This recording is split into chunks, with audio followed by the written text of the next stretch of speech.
I stabbed the fork into the cold steak, the kind of meal you eat because it's there, not because you want it. The plate had been sitting in the fridge since yesterday, and I didn't bother reheating it. Alongside it, a sleeve of crackers and a glass of milk, my nightly ritual. Not exactly a feast, but I've learned not to expect comfort from food or anything else. For 6 years, this kitchen has sounded the same.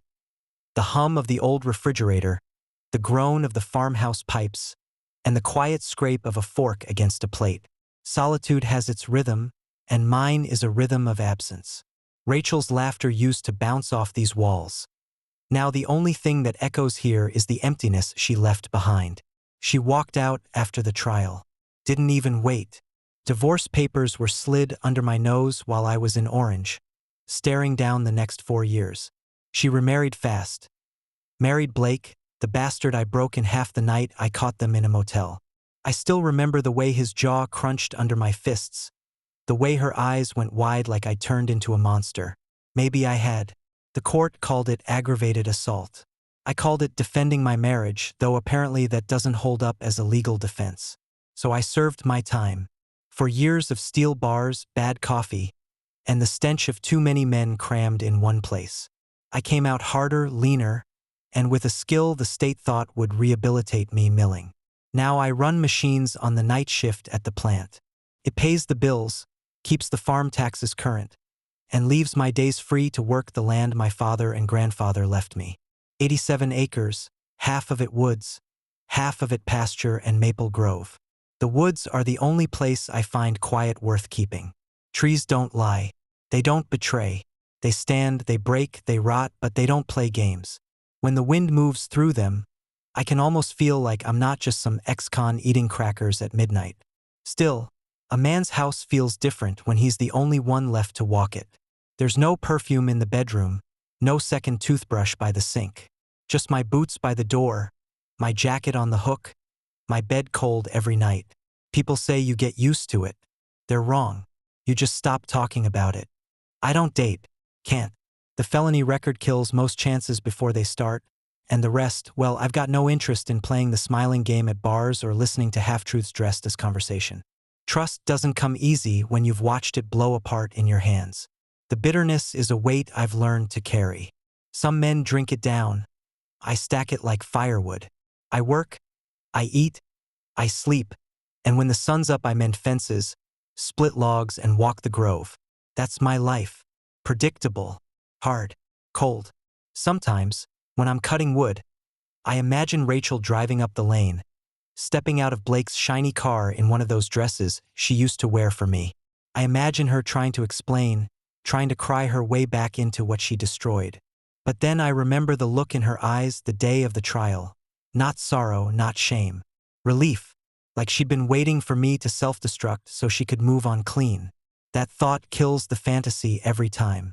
So I chew another bite of cold steak, chase it with milk, and keep my head down. Men like me don't get redemption stories. We get routines. We get silence. We get a house filled with memories that don't answer back. And that was enough, or at least I told myself it was, until the night headlights came crawling down my lane, sputtering, coughing, and finally dying out right in front of my house. The sound of an engine coughing itself to death broke the quiet. Out here, a mile of dirt lane separates me from the county road. So when headlights cut across my window, I knew someone was either lost or desperate. I set down my fork, grabbed the shotgun from behind the door. Not because I planned on using it, but because an ex-con living alone doesn't take chances, and stepped out onto the porch. The night was cold enough to sting my nose. Crickets had gone silent, waiting to see what came next. An old Buick sat crooked in the gravel, hood steaming. The driver's side opened, and a woman climbed out, early 30s maybe, hair pulled back in a tired ponytail. She wasn't dressed for the night chill, thin sweater, jeans, and she held the hand of a little girl bundled in pink. The girl couldn't have been more than 4, clutching a stuffed rabbit like it was her lifeline. "Sorry," the woman called, voice shaky but polite. "The car died. No cell signal. We saw your porch light." I tightened my grip on the shotgun, not in threat, just in habit. "You picked a hell of a place to break down." She managed a small smile. Yeah, lucky us. The girl tugged at her mother's sleeve. Mommy, I'm hungry. That one hit harder than I expected. Something about the way she said it, plain, honest, no whining, cut through the armor I'd spent years welding shut. I lowered the shotgun. Come inside. I'll see what I can do. They stepped into my kitchen like they were crossing into another world. The woman's eyes moved over the rough table, the cracked linoleum, the boots by the door. She looked like someone used to holding herself together, even when she was running on fumes. The girl, though, just stared at my cold steak like it was Christmas dinner. What's your name? I asked, setting the shotgun back behind the door. Lauren Bennett, she said. This is Chloe. I nodded. Andrew. I slid the plate toward the little girl. She looked at her mom for permission. Lauren hesitated, then gave a small nod. Chloe climbed into the chair and started eating, chewing loud, eyes wide. Lauren watched her like a hawk, then finally relaxed enough to sit. I hate to impose. We just needed somewhere to wait until morning. If you've got a couch, we'll be out of your hair as soon as the car's running. Her words were careful, like she knew how to step lightly around a man's pride. You're not imposing, I said, surprising myself with how easily it came out. Got a spare room. It ain't fancy, but it beats freezing in a dead Buick. She studied me for a second, maybe weighing whether to trust a stranger in the middle of nowhere. Then she nodded. Thank you. Chloe finished half the steak before her head started to droop. I carried her upstairs, the stuffed rabbit dangling from her fist. She weighed almost nothing. Laying her down in the spare room, I tucked a quilt around her shoulders and shut the door soft. When I came back downstairs, Lauren was standing at the sink, rinsing the plate. You didn't have to let us in. I leaned against the doorway. Didn't have to. I wanted to. No kid should go hungry. For a moment, the kitchen felt less empty. Her presence stirred something I hadn't felt in years. Not longing exactly, but memory. The man I used to be before prison, before betrayal. The one who might have come home to a wife and kid at this very table. I pushed the thought away. Women brought chaos, and I'd sworn off chaos. Still, when she turned and offered a tired smile, I didn't regret opening the door. Couldn't sleep that night. Even with Lauren and Chloe upstairs, the old house carried the same creaks and sighs it always had. Only now each sound reminded me I wasn't alone. I lay there staring at the ceiling, memories pressing in like the damp of a prison cell. People think time heals. That's a lie. Time just etches scars deeper until they're part of you. 6 years ago, I walked into a cheap motel on Route 22. Rachel's car was parked out front, the one I'd made the down payment on. I knew before I opened the door, but knowing didn't soften what I saw. Her hair a mess, his belt on the floor, their laughter spilling out like a sick joke at my expense. Thomas Blake. That was his name. A local rich boy with money in real estate and a smile full of arrogance. I don't remember crossing the room. I just remember my fists finding his face, over and over, until the cops pulled me off him. They said I shattered his jaw, cracked 3 ribs, put him in the hospital for months. They weren't wrong. Rachel didn't visit me once in the county. By the time I stood trial, she'd already filed for divorce. She showed up in court looking polished, sitting beside him while he whispered through a wired jaw. I caught her hand resting on his leg. That image burned hotter than the sentencing. The judge gave me 4 years. Said I was lucky Blake survived. Said I needed to learn restraint. Prison didn't teach restraint. Taught survival. You learn who to fight, who to avoid, when to stand tall and when to keep your eyes down. I kept busy in the shop program, running lathes and mills. The machines didn't lie, didn't cheat. They cut straight if your hands were steady. When I got out, Rachel was already Mrs. Blake. Big house on the hill, money flowing, like I'd never existed. I drove past once, just once, and saw her walking in the yard with him, looking at him the way she used to look at me. That was enough. I stopped driving that direction. Since then, it's been me, the farm, and the woods. I learned not to expect trust from anyone, especially women. I built routines like walls. Work nights, tend the grove by day, eat my cold meals, and remind myself that bitterness is safer than hope. But tonight, with a woman and a child sleeping under my roof, the ghosts stirred louder. I found myself listening for Chloe's soft breathing upstairs. I caught myself wondering about Lauren. What road had brought her down my lane? What weight she was carrying in those eyes?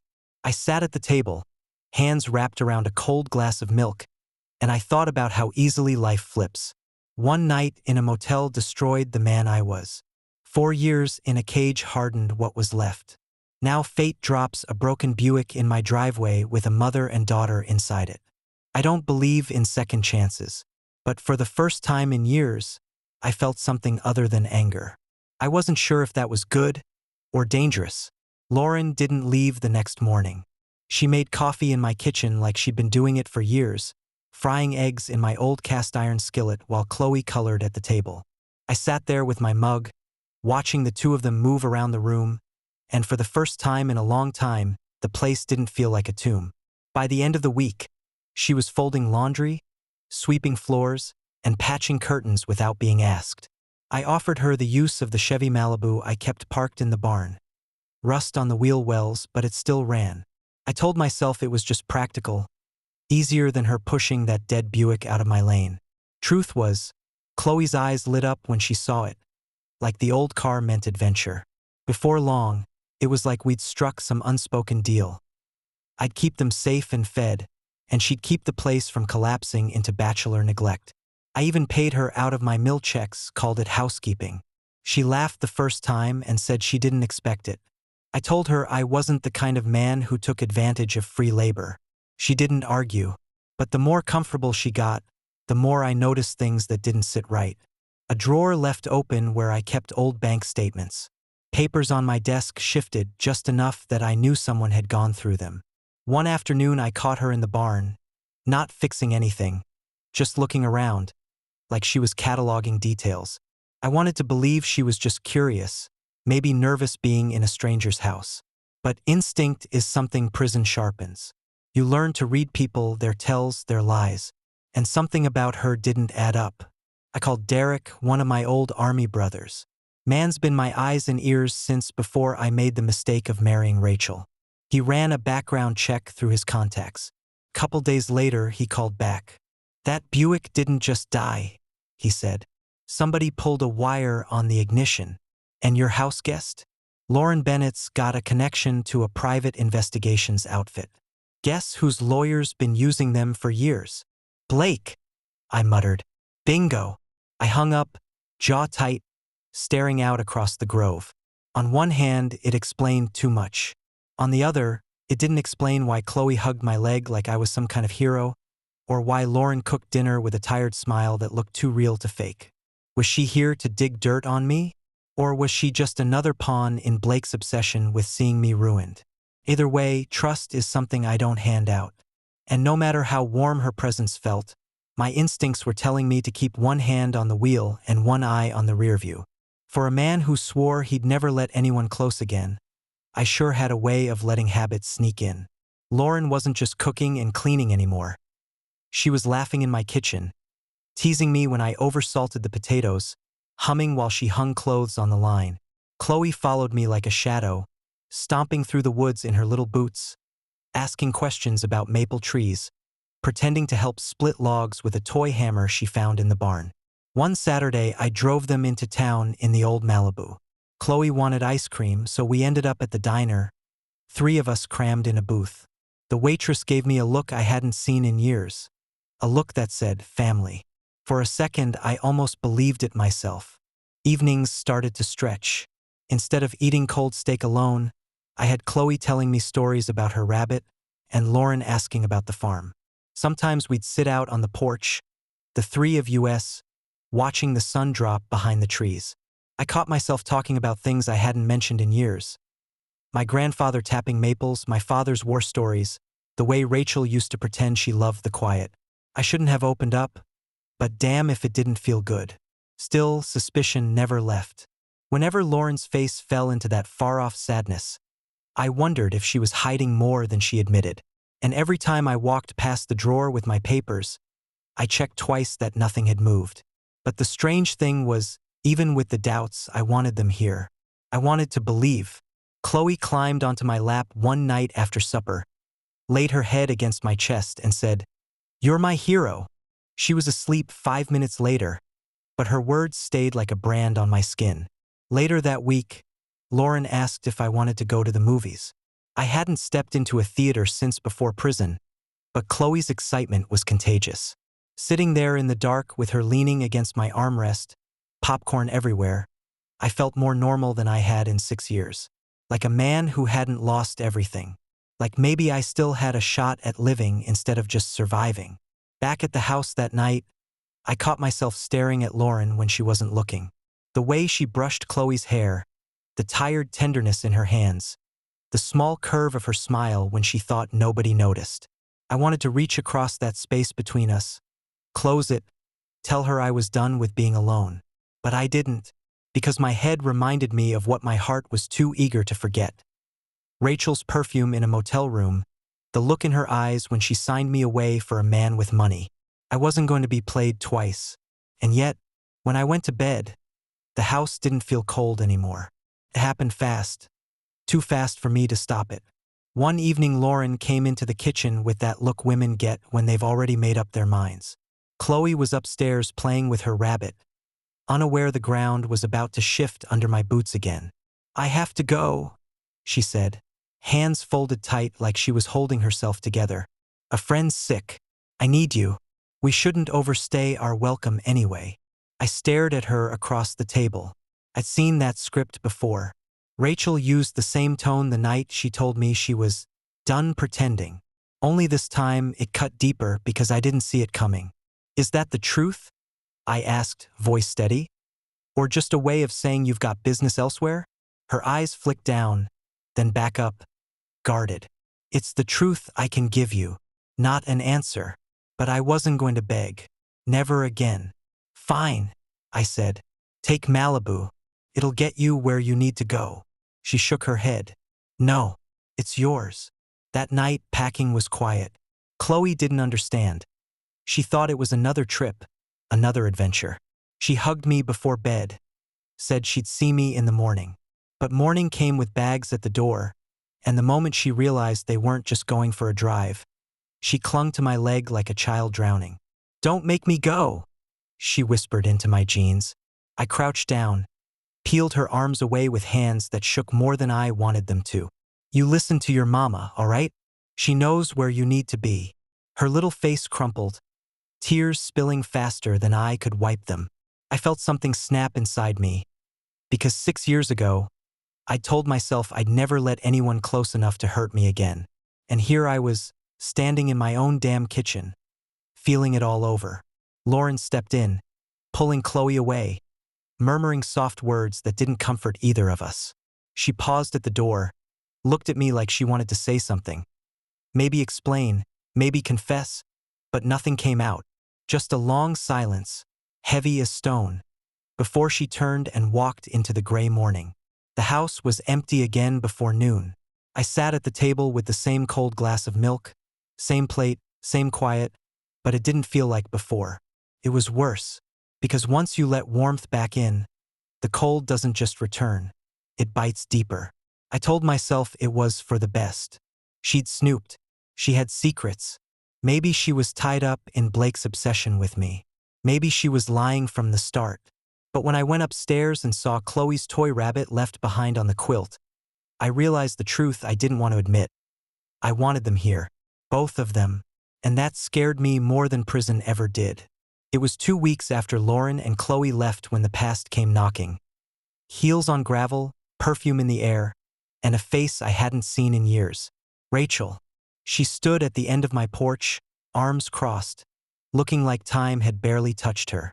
Same blonde hair, same calculating eyes, same ability to twist a man's stomach into knots with one glance. The only difference was the diamond on her hand had doubled in size. "Andrew," she said, like we were picking up a conversation we'd left half-finished instead of a marriage she burned to the ground. I didn't invite her in. "What do you want?" "It's Martin." Her voice dipped, almost like fear, but Rachel was too good an actress for me to buy it outright. "He's been drinking more. Angry. He talks about you all the time. He still wants to see you destroyed. I let out a dry laugh. Destroyed? What does he think I've been doing for the last 6 years? My life already burned. Rachel. He lit the match and you poured the gas. Something flickered across her face. Regret?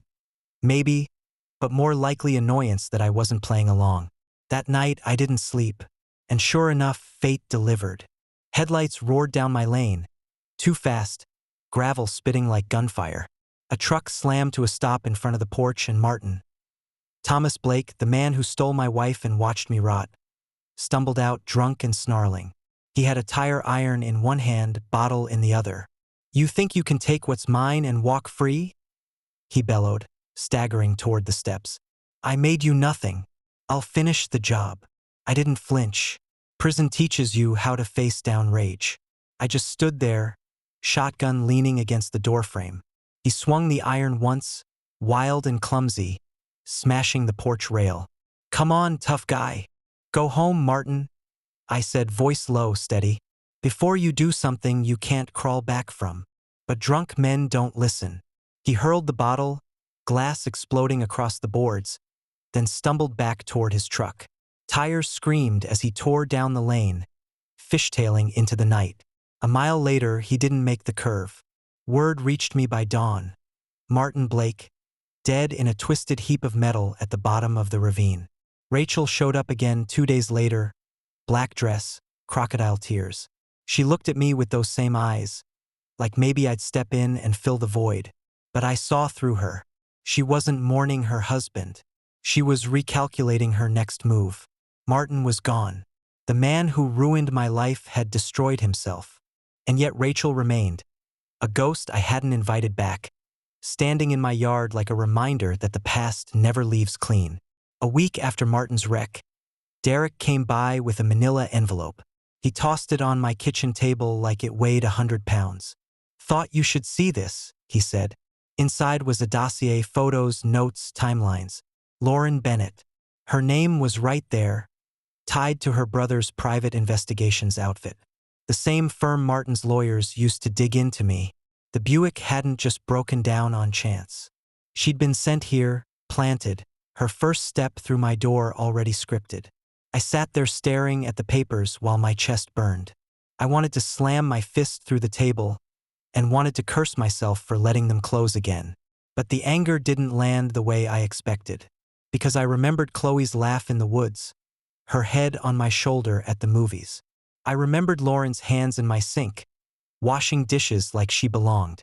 If it had all been an act, it was the most convincing one I'd ever seen. And a part of me didn't want to believe it was. I found Lauren 2 towns over. She looked smaller than I remembered, standing outside a laundromat with Chloe tugging at her hand. When she saw me, she froze. You were working me? I said, voice flat as steel. Her eyes filled, but she didn't flinch. At first, my brother sent it to me. He said you were dangerous, that Martin wanted dirt on you. I thought I could handle it. She swallowed, glancing at Chloe. But then we stayed. And the longer we stayed, the harder it was to leave. Because it wasn't just a job anymore. I searched her face, waiting for the lie, but what I saw was something else. Tired honesty, the kind that costs more to say than to hide. You should hate me, she whispered. I've hated it for 6 years, I said. It hasn't done me any good. Chloe tugged free from her and ran to me, arms wide. I missed you. I picked her up without thinking, the rabbit dangling from her fist. She buried her face in my shoulder like she belonged there. Lauren's voice cracked. We don't have anywhere else to go. For the first time in years, I didn't feel the weight of suspicion crushing me. I felt a choice. And damn it, I chose them. The first thaw came early that year. The maples ran heavy, sap dripping into buckets like the land itself was ready for something new. I stood out in the grove one morning, steam from the sugar house curling into the sky, and for the first time in a long time, I didn't feel alone. Lauren was inside, teaching Chloe how to stir the sap without burning it. Her laughter drifted through the open door, sweet as the smell of syrup. That sound, that small thing, hit me harder than any fight ever had. When you've lived on bitterness long enough, warmth feels foreign. But I decided I wasn't going to waste another season staring backward. So one Sunday, I called my folks down from North Carolina, invited Derek and a couple of the old war brothers who still kept in touch. We gathered in the yard under the bare maples, folding chairs in a circle, steam in the air, coffee in our hands. I cleared my throat, palms sweating more than they had when I faced a judge. Lauren looked at me, cautious, like she wasn't sure what was coming. I pulled a small box from my pocket. 6 years ago, I thought I'd buried every chance I had at a family. But you walked down my lane, Lauren, and you brought more than yourself. You brought light back into a place that hadn't seen it in years. I'm not promising perfection. I'm promising honesty. Will you marry me? She covered her mouth with her hands, eyes flooding, and nodded before she could speak. Chloe clapped, bouncing in her chair, shouting, "Yes, yes, yes," like it was her own decision to make. We didn't do a big church wedding, just a simple gathering at the farm. Lauren wore a plain dress, Chloe carried wildflowers, and I stood there with calloused hands and a steady voice, knowing I wasn't the man I'd been 6 years ago. When the vows were done, Derek slapped me on the back and muttered, "Never thought I'd see the day." My father shook my hand harder than usual, pride showing through his rough grip. That night, with Chloe asleep and Lauren's head on my shoulder, I listened to the quiet of the farm. Same house, same woods, same life I thought was over. But it wasn't over. It had turned. The bitterness was still there. Sure, ghosts don't vanish. Rachel's betrayal, prison, Martin's rage. They'd always be etched into me. But now they were chapters, not chains. The maple trees stood tall around us, buckets filling with sweet promise. Winter had held me long enough. Spring has finally come.